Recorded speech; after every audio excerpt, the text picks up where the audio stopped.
Chapter 1, Issue 1 of Understanding Investments a Few Minutes at a Time by Daniel Dower. Defining terms. If you want to converse with me, define your terms. Voltaire. A great deal of confusion abounds in life due to improperly defined terms. People often have entire conversations, walk away, and never realize that they weren't even talking about the same thing. After much study and consternation, I find this problem intractable. However, don't lose heart, because out of ambiguity comes opportunity. To invest successfully, we need the highest standard of clarity when speaking with each other and thinking for ourselves. The first few chapters of this book may seem remedial to many, but a good foundation and clear terminology will produce a better investment plan and better results. Defining definition. Western tradition traces logic back to ancient Greece. Plato introduces us to Socrates, who challenges the beliefs of his society so much that he is sentenced to death for his impiety. Socrates defeats the sophists, such as Protagoras and Gorgias, antagonists who wield weapons of confusing language.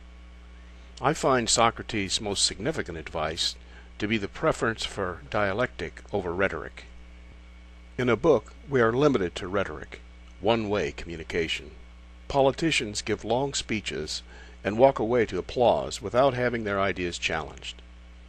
Dialectic inquiry involves a series of questions and answers by which an argument is taken apart piece by piece and analyzed. The parties are not challenging one another, but rather cooperating to find the best argument by discussing and eliminating bad arguments. Your understanding of investments will grow if you discuss it with friends, colleagues, investors, and shopkeepers. Be open-minded. Further, the Socratic method encourages precise definitions. A triangle is a polygon with three sides. Each and every Euclidean triangle has three straight sides, and the angles sum to 180 degrees. No other polygon has those attributes. The beauty of such a definition transcends culture and language.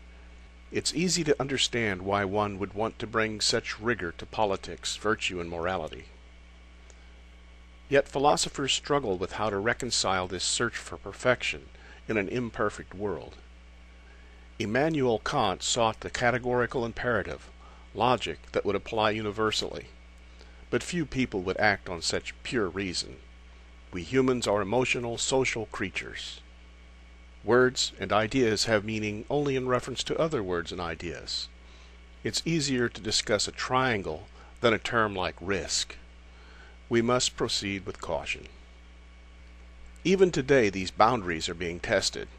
In 2010, Andrew Lo, chairman of the MIT Finance Department, co-authored a paper and lecture titled Physics Envy, a term that's come to represent how those in finance wish they could describe their theories with the precision of physics. I urge you to reject any rigidly dogmatic approach to investing. As fervently as I believe everything in this book, do yourself the service of questioning every bit of it. Engage others about it, and discuss the pros and cons of your own personal insights.